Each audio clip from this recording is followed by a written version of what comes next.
la brujería que casi me mata. En mis años de juventud experimenté algo que me marcó profundamente. Todo comenzó con una tos persistente que no se calmaba con ningún tratamiento. Visité al doctor en múltiples ocasiones, sin obtener respuestas. El médico decidió realizar unas radiografías. Las imágenes no mostraron nada anormal. Mis pulmones estaban limpios, seguía sin mejoría, y mi salud empeoraba cada día. El médico me recetó inyecciones, las más potentes disponibles en el seguro. Aún así, la tos persistía, y mi estado general se deterioraba. Perdí mucho peso y mi energía se desvanecía. Unos días después, mi ex suegra vino a visitarme. Me pidió prestado el teléfono para hacer una llamada a San Luis Potosí. Algo en su tono me hizo sentir incómoda. Decidí escuchar su conversación. La oí quejarse de que sus esfuerzos no estaban dando resultado. Esto despertó mi desconfianza, pero no comprendí completamente sus palabras. Poco después caí en cama, incapaz de moverme. Mi madre, que vivía al lado, me visitaba constantemente. Le confesé que sentía que mi fin estaba cerca y le pedí que cuidara de mis hijas si yo moría. Ella, entre lágrimas, me aseguraba que me recuperaría y sugirió llevarme con alguien que pudiera ayudarme de otra manera. A pesar de mi escepticismo, acepté. Llegamos al lugar lleno de personas esperando su turno. Cuando por fin nos atendieron, un joven me roció con unos perfumes antes de dejarme entrar. Me miró y dijo que estaba prácticamente muerta en vida, mencionando que alguien me estaba trabajando para acabar conmigo. Aseguró que mi ex suegra era la responsable y que yo no estaba sola. El joven no me leyó las cartas, argumentando que mi aura estaba demasiado oscura. Me explicó que mi ex suegra estaba realizando trabajos en mi contra desde San Luis Potosí. Prometió ayudarme sin cobrarme nada, pidiendo solo que lo visitara nuevamente y que llevara una gallina negra. Mi madre y yo pasamos el día buscando la gallina, sin éxito al principio. Finalmente la encontramos cerca de casa. Al día siguiente volvimos con la gallina. Nuevamente el joven me roció con los perfumes y comenzó un ritual con el ave. Al pasar la gallina sobre mi cuerpo, ésta emitió un grito escalofriante y murió. Me entregó perfumes y un jabón, indicándome que me bañara y usara los perfumes al llegar a casa. Hice exactamente lo que me indicó. Me sentía agotada y me acosté a descansar. Poco después comencé a sentir náuseas. Pedí a mi marido que trajera una papelera. Vomité una gran cantidad de flemas transparentes. Dejé la papelera en el baño y me volví a acostar. Más tarde, mi marido regresó con la papelera. Las flemas se habían transformado en sanguijuelas negras. El miedo me invadió al ver aquello y le ordené que se deshiciera de ellas. Las noches se tornaron especialmente largas, con ruidos inexplicables que provenían de las paredes y el techo. Cada vez que intentaba dormir, sentía una presión en el pecho, como si una mano invisible intentara asfixiarme. No podía ignorar la sensación de que algo o alguien me observaba en la oscuridad. Una noche, mientras me encontraba en la sala, la televisión se encendió sola, mostrando estática y emitiendo un zumbido agudo que me hizo tener mucho miedo. Cambié de canal, pero la imagen no cambiaba. Decidí apagarla, pero el control remoto no respondía. Me acerqué para desconectar el aparato, y en el reflejo de la pantalla vi una figura borrosa detrás de mí. Me giré rápidamente, pero no había nadie. Ese incidente me dejó en un estado donde siempre tenía miedo. Los espejos en la casa también comenzaron a actuar de manera extraña. Mi reflejo parecía desincronizado con mis movimientos, como si tuviera una voluntad propia. Hubo un momento en el que mi reflejo sonrió. Mis labios no se movieron. Esa sonrisa era fría, sin vida, y me dejó helada. Cubrí todos los espejos con sábanas, incapaz de soportar la idea de ver esa imagen nuevamente. Mi salud física mejoraba, pero mentalmente no estaba bien. Los sueños se convirtieron en pesadillas vívidas, en las que veía a mi ex suegra realizando rituales macabros, rodeada de figuras encapuchadas que cantaban en un idioma desconocido. Me despertaba gritando, empapada en sudor, con la sensación de que había algo oscuro acechando en las esquinas de mi habitación. Mi marido intentaba consolarme, pero sus palabras no lograban calmarme. Un día, al regresar del mercado, encontré en la puerta de mi casa un pequeño paquete envuelto en papel marrón. Al abrirlo, descubrí un muñeco de trapo con alfileres clavados en su pecho y cabeza. El pánico se apoderó de mí y decidí que era hora de visitar nuevamente al joven que me había ayudado antes.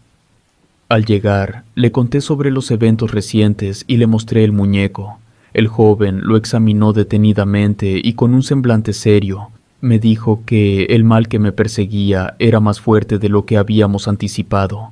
Realizó un nuevo ritual, esta vez más elaborado, utilizando hierbas y fuego. Mientras lo hacía, sentí un calor intenso en mi cuerpo. Pasó un rato y de repente me senté en la cama, sintiendo una risa incontrolable. Mi marido pensó que me estaba volviendo loca. No comprendía lo que sucedía, pero sentí un cambio radical en mi interior. Por primera vez en meses sentí hambre y energía. Parecía haber recuperado mi salud. El recuerdo de aquella experiencia dejó una huella imborrable en mí. Con el tiempo, la misma situación se repitió. Nuevamente caí enferma de manera inexplicable. La tos volvió, y con ella la duda. La misma persona que había causado mi sufrimiento parecía estar detrás de mi recaída. Ya sabía a dónde acudir. Volví al joven que me había ayudado antes, esperando una vez más encontrar alivio en sus rituales. Esta experiencia me enseñó a ser cuidadosa. La influencia de mi ex suegra se hizo evidente y comprendí que sus intenciones no eran puras. Sobreviví a esos momentos oscuros, siempre quedó la duda sobre quienes me afectaron.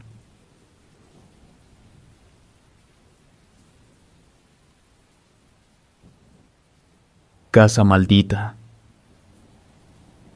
Lo que les voy a contar es una de tantas experiencias que viví con mis hermanos en una casa perturbadora donde vivimos durante 13 años.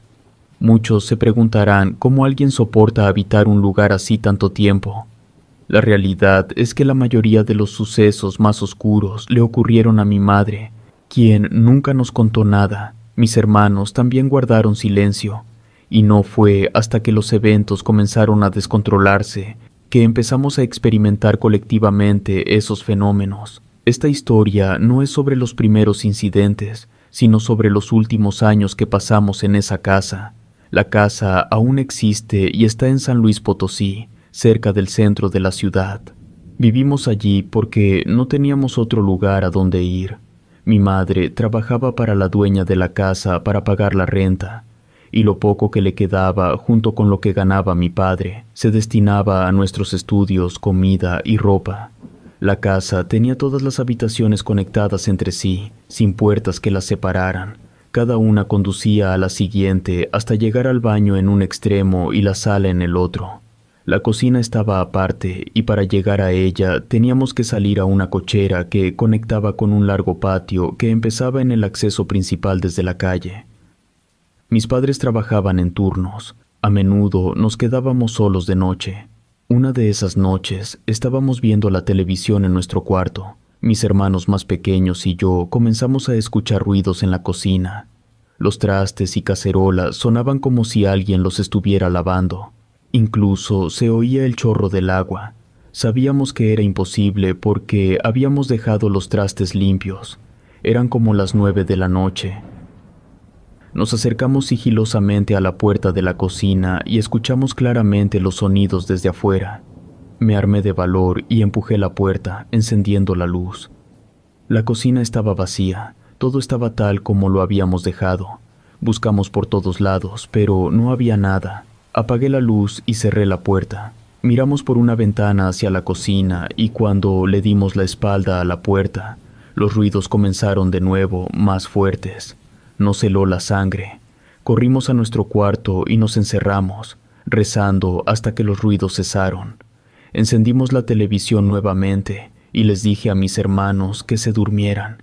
Mis hermanos más pequeños se quedaron dormidos y solo quedamos despiertos mi otro hermano y yo. Me dijo que me acostara, que entre más rápido nos durmiéramos, más pronto amanecería y llegaría nuestra madre. A partir de esa noche, nuestra rutina cambió.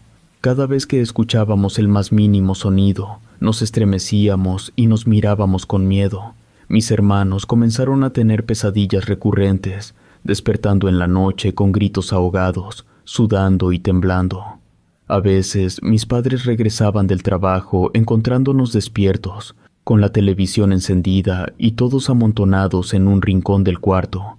Después de esa ocasión no volvimos a escuchar esos ruidos, o quizá no los oímos porque desde la noche siguiente nos encerrábamos y poníamos la televisión a todo volumen para no escuchar nada más. Con el tiempo, los eventos extraños se intensificaron. Una noche, mientras intentábamos dormir, sentimos un frío que parecía emanar del suelo. Las cobijas no nos protegían del frío, que se sentía como si algo helado nos estuviera rodeando. Mi madre, al ver nuestro estado, nos trajo más mantas, pero ni eso bastó para quitarnos la sensación de ser observados por algo maligno. Recuerdo otra noche en particular cuando todos estábamos en la sala. De repente escuchamos golpes fuertes provenientes del baño, como si alguien estuviera golpeando la puerta desde dentro. Nos armamos de valor y fuimos a investigar, solo para encontrar el baño vacío y la puerta abierta de par en par. Cerramos la puerta con fuerza, pero los golpes continuaron. Mi madre no lo decía, parecía saber más de lo que admitía. A veces la veía rezar en silencio, sus labios moviéndose sin emitir sonido, sus ojos llenos de preocupación. Una vez la encontré en el patio, de pie en la oscuridad, mirando fijamente a la casa de la dueña, como si esperara algo. El pasillo que conectaba las habitaciones se volvió un lugar de miedo. Siempre evitábamos cruzarlo solos, pues la sensación de ser seguidos por algo invisible nos aterraba. A veces, al caminar por el pasillo, sentíamos una brisa helada y escuchábamos pasos que no eran nuestros. Nos apurábamos a cruzarlo, rezando en silencio para que esa presencia nos dejara en paz. Una noche, al ir a la cocina por agua, vi una figura borrosa pasar rápidamente por la cochera. Me quedé paralizado, el vaso temblando en mi mano, hasta que desapareció. Al contarle a mi madre, no dijo nada. Su silencio solo aumentó mi miedo. Con el tiempo, nos acostumbramos a vivir con esas presencias. Aprendimos a ignorar los ruidos y a evitar ciertos lugares de la casa. Pero siempre había un miedo latente, una sensación de que algo oscuro y maligno estaba presente, observándonos. Vivir en esa casa dejó cicatrices en todos nosotros. Mi madre falleció con muchos secretos sin revelar. Mis hermanos y yo ahora vivimos separados. Aún recordamos esos años con un escalofrío. Cada vez que hablamos de esos días, el miedo vuelve. San Luis Potosí es una ciudad con muchas historias, y nuestra casa era solo una de ellas. Pero para nosotros fue un lugar de pesadilla, un sitio donde lo inexplicable se convirtió en parte de nuestra vida diaria. Ya no vivimos allí. Las experiencias que tuvimos nos persiguen, recordándonos que hay cosas en este mundo que no podemos entender ni controlar.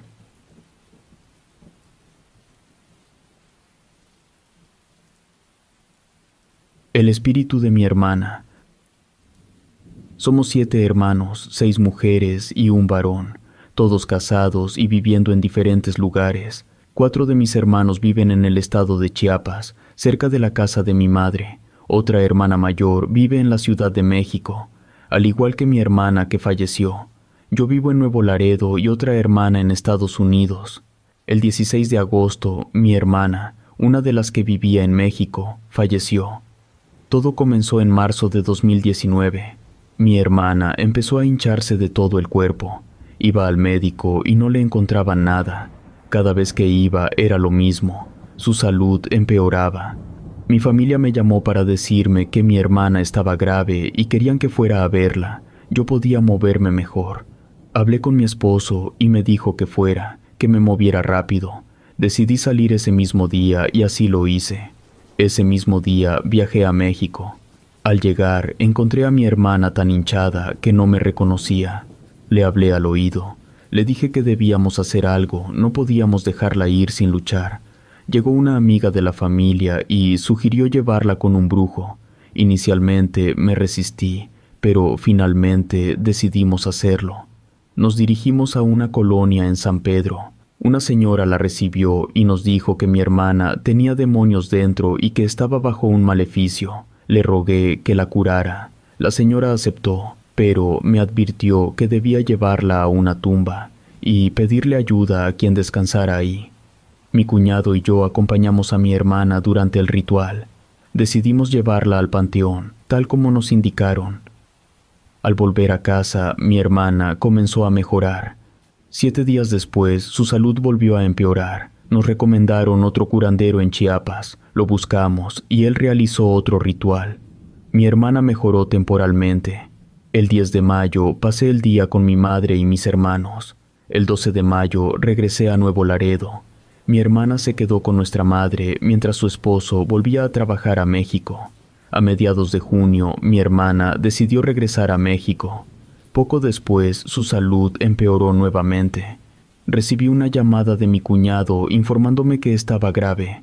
Mis hermanos en Estados Unidos me enviaron dinero para que pudiera viajar de nuevo.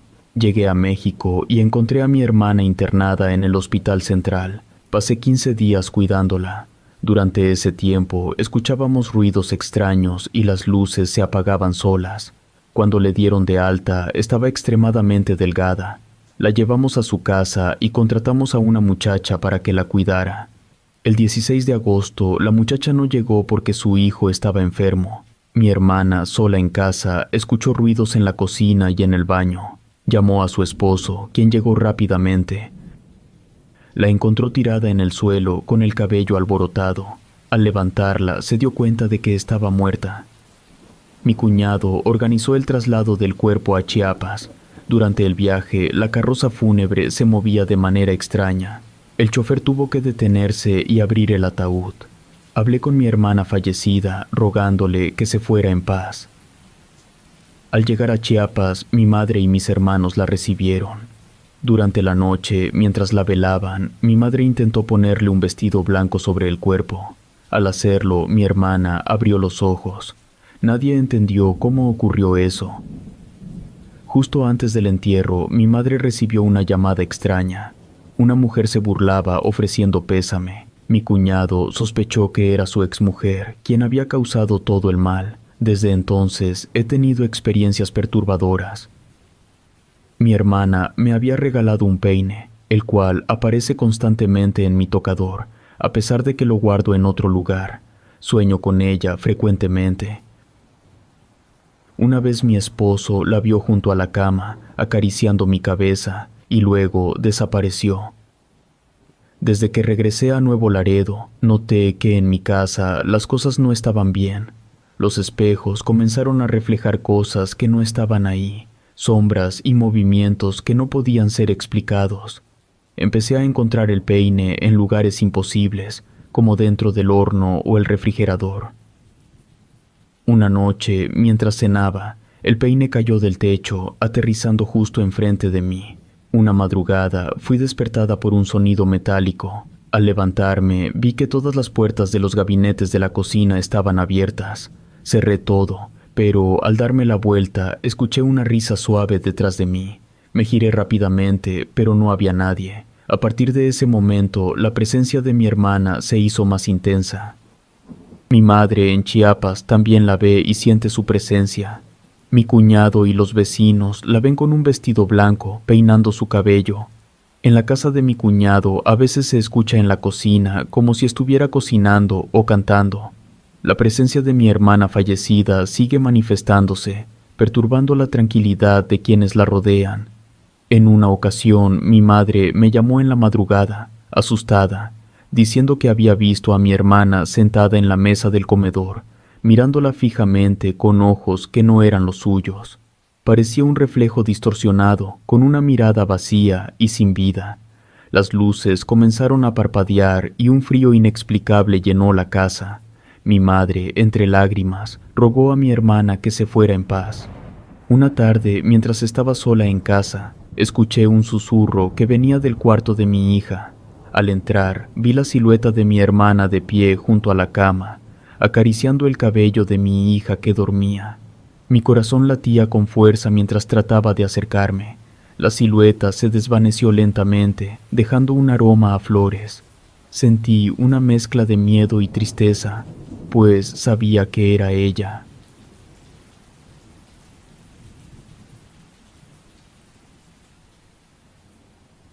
Consumida por el mal.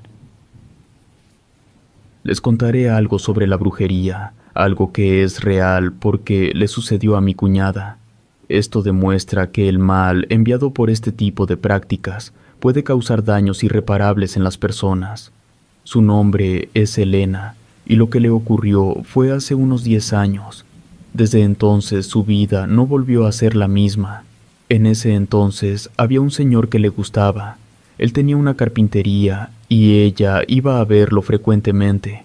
Cada vez que lo hacía, regresaba sin un trozo de su cabello. Ella no nos decía nada, pero notábamos que le faltaban mechones de pelo, lo cual nos parecía muy extraño. El tiempo pasó y Elena comenzó a enfermarse inexplicablemente. En las noches gritaba y se retorcía en su cama. Tenían que rezar para que pudiera calmarse y dormir un poco. Esto ocurrió por un tiempo hasta que un día, ya entrada la tarde, comenzó a gritar de nuevo. Se retorcía de manera aterradora y hablaba en una voz extraña y gruesa como la de un hombre. Unas vecinas, al verla así, trajeron a un sacerdote para que le rezara y rociara agua bendita. Esto la tranquilizó por unos días, pero pronto volvió a gritar en las noches. Parecía estar sufriendo un dolor intenso, pero los médicos no encontraban ninguna causa. Desesperada, mi suegra la llevó con un brujo.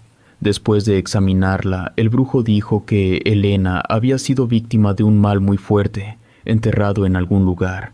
Alguien le estaba haciendo daño. El brujo dijo que podía ayudarla, pero que el costo sería alto debido a lo avanzado del mal. Aceptaron pagar lo que el brujo pedía.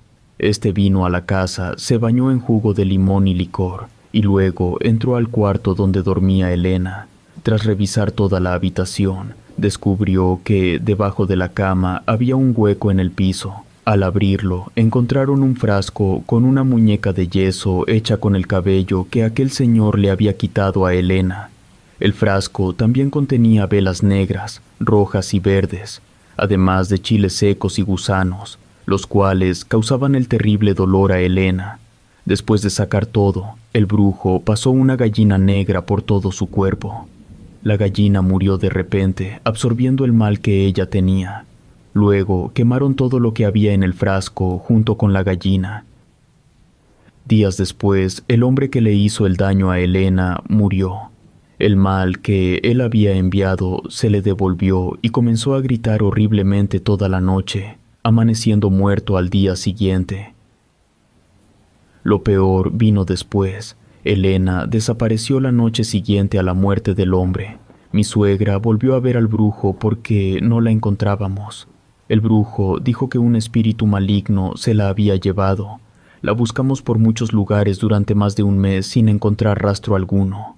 Finalmente, una señora dijo que la vio en una finca abandonada. Fuimos a buscarla y la encontramos, pero no hablaba ni podía caminar. Pensamos que el espíritu del hombre que le hizo el mal se la había llevado, aún después de muerto. Desde entonces, Elena quedó muda y sin poder caminar. Está en una silla de ruedas y necesita que la alimenten porque no puede hacerlo sola. Durante ese tiempo de búsqueda, la casa se llenó de una energía oscura y pesada. Las noches eran insoportables, los muebles crujían y se escuchaban susurros que nadie podía entender. Mis hijos no podían dormir. Decían que veían sombras moviéndose por las esquinas de sus habitaciones. A veces se despertaban llorando, diciendo que una figura oscura se paraba junto a sus camas, observándolos con ojos que brillaban en la oscuridad. Una noche, mientras estábamos todos en la sala, escuchamos un ruido en la cocina. Corrimos a ver qué pasaba y encontramos todos los trastes y utensilios en el suelo, como si alguien los hubiera arrojado con furia. No había nadie. Sentimos un frío intenso y de repente todas las luces de la casa se apagaron. Encendimos velas y nos quedamos juntos, rezando y esperando que la pesadilla terminara. Mi suegra, desesperada, decidió volver al brujo para buscar más respuestas. El brujo nos dijo que el espíritu del hombre que había muerto estaba furioso y que no descansaría hasta llevarse a Elena completamente. Nos advirtió que debíamos realizar un ritual de protección en la casa para intentar calmar a la entidad. Pasamos la noche preparando los materiales: sal, hierbas, velas negras y rojas. Seguimos las instrucciones del brujo al pie de la letra, formando un círculo de protección alrededor de la casa y rezando en cada esquina. A pesar de nuestros esfuerzos, las cosas empeoraron. Una noche, mientras mi esposo y yo intentábamos dormir, sentimos como si alguien nos estuviera presionando contra la cama. No podíamos movernos ni gritar. Después de lo que parecieron horas, la presión desapareció, dejándonos con mucho miedo. Sabíamos que el espíritu estaba más cerca que nunca y temíamos por nuestras vidas y las de nuestros hijos. Nunca supimos por qué ese hombre le hizo todo eso. Ahora mi cuñada está atrapada en un cuerpo que no le responde, incapaz de hablar ni de caminar. La brujería dejó una marca permanente en su vida, demostrando el poder destructivo de estas prácticas.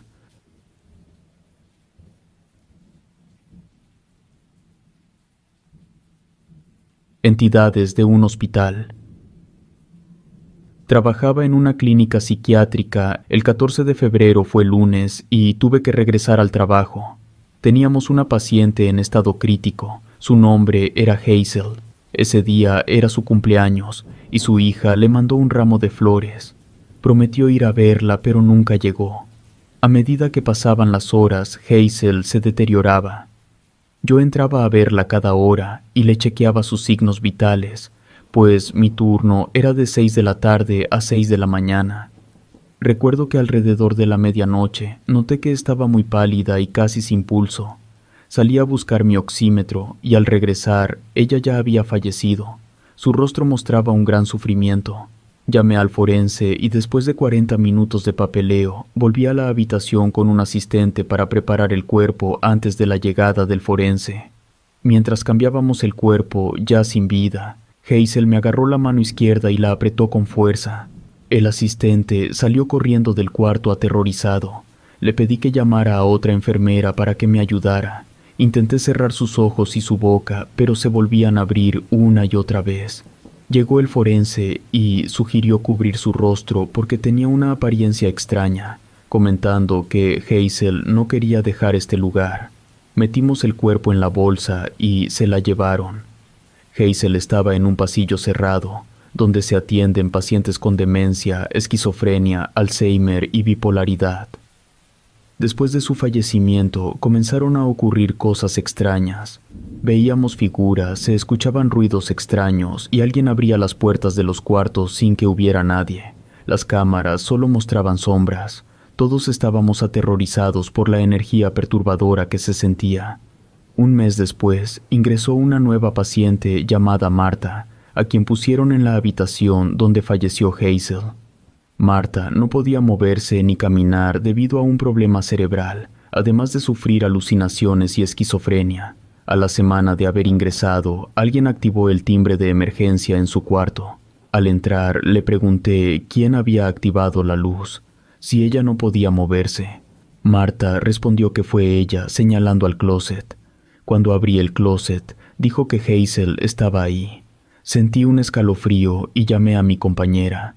Desde ese día las cosas empeoraron. Veíamos más sombras, escuchábamos lamentos y las sillas del comedor se movían solas. Alguien trajo un cuadro de una persona fallecida y lo donó a la clínica. Desde entonces los ruidos y las figuras se hicieron más frecuentes. Las pacientes se quejaban de que había niños que no las dejaban dormir, que les hablaban y les tiraban del pelo. Una noche, mientras documentaba en la computadora, vi claramente a un hombre sentado a mi lado, mirándome fijamente, y luego desapareció. El lunes pasado estaba sentada junto a una paciente llamada Guadalupe, mientras Marta estaba en el suelo. Eran pasadas las 9 de la noche cuando una figura se asomó. Guadalupe también lo vio y me preguntó quién era ese hombre. En ese pasillo solo había pacientes mujeres. Me asomé y la figura desapareció. Guadalupe me dijo que se metió en el cuarto donde antes vivía Hazel. Una de las auxiliares de enfermería me comentó que otra paciente que ahora ocupaba el cuarto de Hazel comenzaba a actuar de la misma manera que ella. Ninguna paciente quería quedarse en ese cuarto. Esta nueva paciente se levantaba en la madrugada y se dirigía dormida al cuarto donde murió Hazel. El jueves 13 de octubre de 2022, a las 3 de la mañana, las enfermeras y auxiliares estábamos hablando de los eventos extraños desde la muerte de Hazel y la llegada del cuadro. Una de las auxiliares mencionó el cuadro y lo sacamos del closet para verlo. Cerca de las 4 de la mañana era hora de hacer la última ronda de medicinas y tomar los signos vitales. Les pedí que regresaran para ayudarme. No quería quedarme sola por los eventos paranormales. Desde que empezó mi turno esa noche, había sentido una presencia constante a mis espaldas, como si alguien estuviera vigilando cada uno de mis movimientos. Incluso cuando me giraba rápidamente, no veía nada, pero la sensación no desaparecía. Mientras las enfermeras y auxiliares discutían, escuchamos un susurro que parecía venir de todas partes a la vez. Parecía el murmullo de una voz que repetía el nombre de Hazel. Nos miramos entre nosotras, pálidas, pero decidimos no decir nada más para no aumentar el miedo que ya sentíamos. Cuando me quedé sola, estaba viendo mi teléfono cuando escuché 3 golpes en el piso. Al levantar la mirada, vi unos pies pálidos y descalzos que desaparecieron de repente. Sentí miedo, algo raro en mí. No podía hablar ni abrir la puerta debido a un código de seguridad. Salí a buscar ayuda porque algo extraño estaba pasando. Soy la única que quiere trabajar en ese pasillo. Nadie más quiere hacerlo debido a los eventos paranormales.